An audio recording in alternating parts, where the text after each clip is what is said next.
This country before it erupts into civil war. Okay? Support the right-wing conservative forces. By money, by crooks or love, doesn't matter. Stabilize the country. Don't let the crisis develop into civil war or invasion. Oh no, your liberals will say it's against the law. The Congress will not appropriate money for covert actions of CIA. Why not? Should we wait till the normalization come and Soviet tanks land in Los Angeles airport? Now, at that point, at the point of destabilization, also the process could be reversed. Again, easily than this. No CIA involvement at this point. You know what it takes here? Restriction of some liberties for small groups which are self-declared enemies of the society. As simple as that.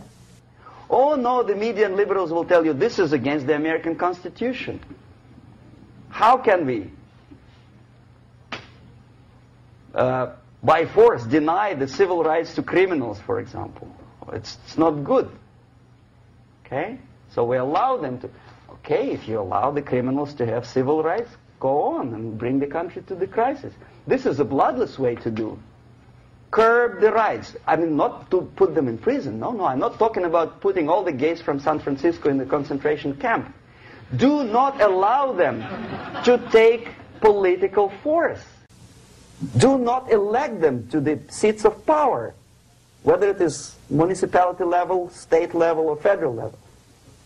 It has to be beaten in the heads of American voters that a person like that in the seats of power is an enemy.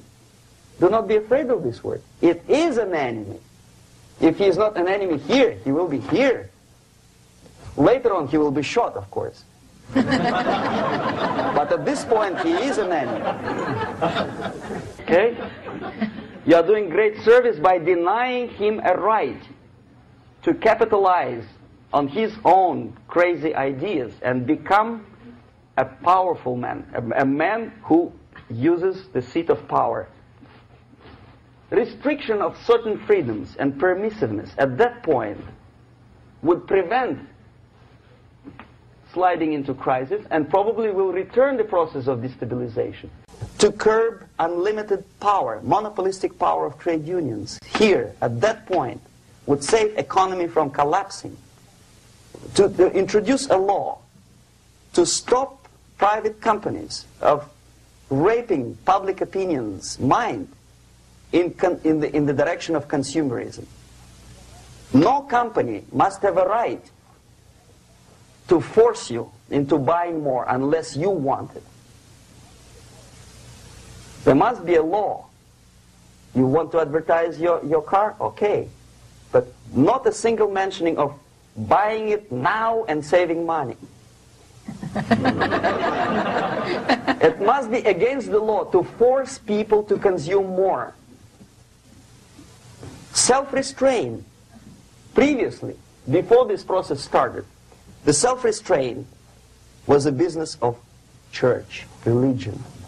Because our preachers, the fathers of church, would tell us, material values are good, but it's not the prime function of human being. Because you have to live with something. Obviously, the design for our life is not to consume more deodorants. There must be something greater. If such a complicated instrument as human body was created, obviously there must be some higher purpose for that. And it's very easy to avoid destabilization by denying the greedy companies one little freedom, one little liberty, forcing you into turning yourself into processors of unwanted products and goods. They turn you into machines, like the worm who there's inlet and outlet. So, and how long an average appliance lasts these days? Less than a year. Why? Where's workmanship? Well, we want you to buy more. Okay. Destabilization process could be easily overcome if, as I say, the society, by its own will or after persuasion by the leaders, will come to the idea of self-restraint. It's so hard, we want to consume more. But you have to. Unless you will come to this stage, when, as we say in Russia, if Sahara Desert ever becomes a communist state, there will be shortage of sand. So you have to curb your... you have to curb your expectations at this point before it's too late. But no, we don't want to do it. Demoralization process. Again, it's the easiest thing to reverse. First of all, by restricting import of propaganda. The easiest thing to do. Unlimited, unrestrained import of Soviet literature, Soviet journalists, giving Soviet propaganda and ideological agitators equal time on American TV network. It has to be stopped. And it's easier. They won't be offended, mind it. As a matter of fact, they will respect America more. But when my former colleague Vladimir Posner appears on Nightline, and Ted Koppel asks him, well, Vladimir, what do you think about this and that? What can he think? He is an instrument of propaganda. He thinks what Comrade Andropov tells him to think. He's just a nice, articulate mouthpiece of the Soviet subversion system. And Ted Koppel makes you believe that my friend Vladimir Posner thinks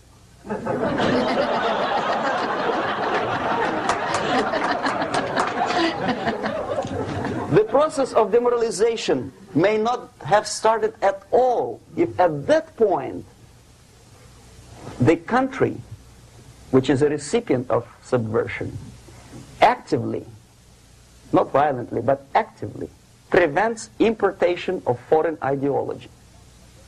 I don't want America to follow the pattern of ancient Japan. You don't have to shoot every foreigner when it approaches the sacred borders of the United States.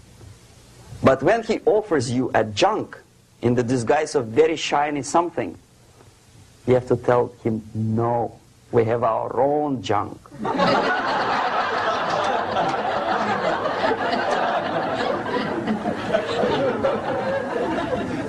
If at that point the society is strong, brave, and conscientious enough to stop importation of ideas which are foreign, then the whole chain of events could be prevented. Recently I've been to the Philippines, and I was shocked how in big cities like Manila, children listen to deafening music. A melodious nation with long traditions of good, nice ethnic music, introduced by Spanish long time ago, maybe 2 centuries, 3 centuries ago, I don't remember how long. All of a sudden listen to musical garbage, blasting their radios at full blast, at full volume. Why? In India, I spent many years watching the reactions of Indians walking out of movie theaters after seeing Hollywood production. They couldn't figure out why Americans are so wasteful. They smash their cars, their shiny cars, every 5 minutes. How come they shoot each other for $500,000?